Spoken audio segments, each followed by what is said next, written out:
A sitting congresswoman is under scrutiny for her trip to Syria, where she met with refugees, government opposition leaders, and Syrian President Bashar al-Assad.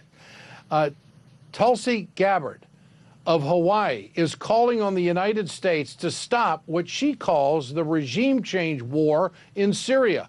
RT's Simone Del Rosario has more on her trip and how some of her colleagues are reacting. Fresh off her trip to Syria, Hawaii Congresswoman Tulsi Gabbard is renewing calls to end U.S. efforts of regime change in the war-torn country. She says during the visit, I was asked, why is the United States and its allies helping al-Qaeda and other terrorist groups try to take over Syria? Syria did not attack the United States, al-Qaeda did. She says, I had no answer. Gabbard has long been against regime change, and before her trip in mid-January, she took to the House floor to urge her fellow lawmakers to support the Stop Arming Terrorists Act, legislation she introduced in December.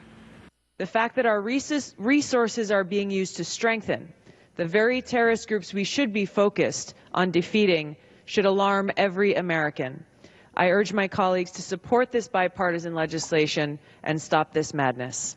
The act would prohibit the U.S. government from providing funding, weapons, training, or intelligence to any known terrorist groups and allies, or to countries providing direct or indirect support of those same groups. Her comments on U.S. actions in Syria have outraged some in Washington, but her decision to meet with Syrian President Bashar al-Assad during her visit is even more contentious.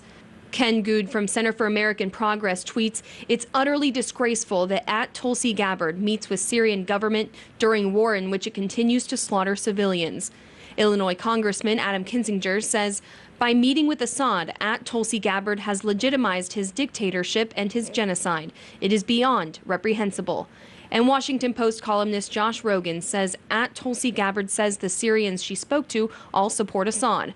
Maybe because her trip was arranged by the regime? Rogan's statement is unfounded. Gabbard's office said the trip was led and sponsored by the Arab American Community Center for Economic and Social Services in Ohio. It's an American-based nonprofit aimed at Arab American human services. Regardless of fact, Rogan's statement has been retweeted more than 600 times, including by at least one congressional member. The Syrian civil war has gone on for nearly 6 years. More than 500,000 people have died and millions have fled the country, contributing to the largest refugee crisis in recent history. In Washington, Simone Del Rosario, RT. And for more on this, we're joined tonight by Jim Jatras, former U.S. diplomat and GOP foreign policy analyst. Jim, nice to have you with us tonight. First of all, how important do you think it is to get a congressional voice, boots on the ground? And of course, Rogan from the Washington Post is some kind of gutter reporter for not checking his facts as to who organized the trip and how it was put together. It just underscores how unprofessional he is as a reporter to pull a stunt like that on a member of Congress, I might add. So your thoughts on how important this trip was in telling the truth from the Syrian perspective?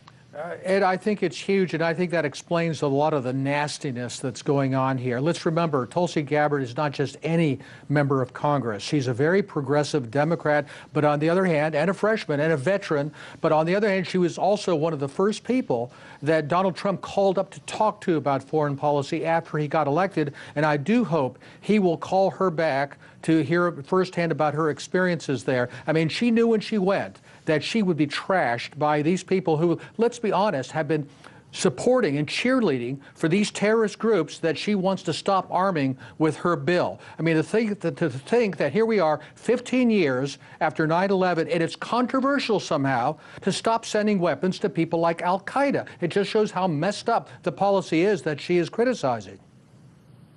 How should the United States get to the bottom of human rights issues in Syria, or if that's even possible?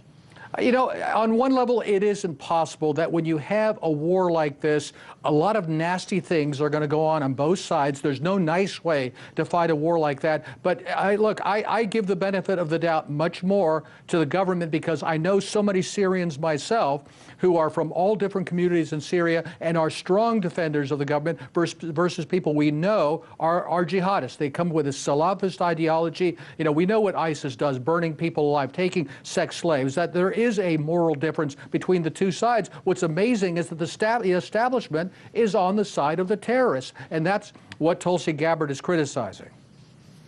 And I want to go back in a report we had earlier tonight by Manila Chan about the number of people that are leaving the State Department. Your thoughts on that? Is this a little out of the normal, or is this just the attrition that takes place in transition? It's the attrition that takes place during transition, but you don't expect it to happen all at once, or for that matter, the media to make a big deal out of it. You do expect political appointees to depart as the replacements are named and the new administration, and maybe these people were trying to make some kind of a point. All I can say is, looking at those names, and I have to say honestly, particularly Victoria Nuland, please, you cannot leave soon enough. I am just so thrilled to see these people gone. I do have some concern about some of the names that have been floated in the Washington Post about possible replacements. I think it's something that Trump needs to look out for.